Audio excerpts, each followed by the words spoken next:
టీడీపీకి గల్లీ పాలిటిక్స్ తెలుసు, ఢిల్లీ పాలిటిక్స్ తెలుసు అని లోకేష్ అన్నారు. ఓడినప్పుడు వెనక్కి తగ్గలేదని, గెలిచినప్పుడు కాలర్ ఎగరేయలేదన్నారు. నిత్యం ప్రజల్లో ఉంటూ సమస్యలపై పోరాటం చేస్తామన్నారు లోకేష్. కూటమి సర్కారు ఎన్నో చేస్తుందన్నారు. మీద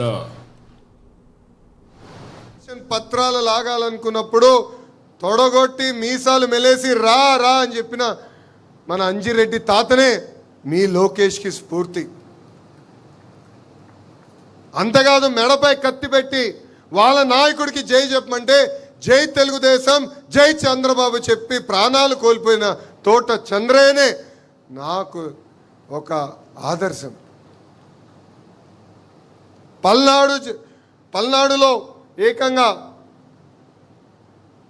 ఒక తల్లిపైన దాడి చేసి రక్తం కారుతున్నా కూడా చివరి ఓటు పడే వరకు బూత్లో నిలబడిన మంజులా గారే నాకు ఒక లక్ష్యం. కరెక్ట్గా కృష్ణానది గట్టు పక్కన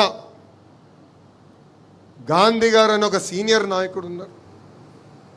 అనేక మార్లు కార్పొరేటర్గా చేసిన వ్యక్తి.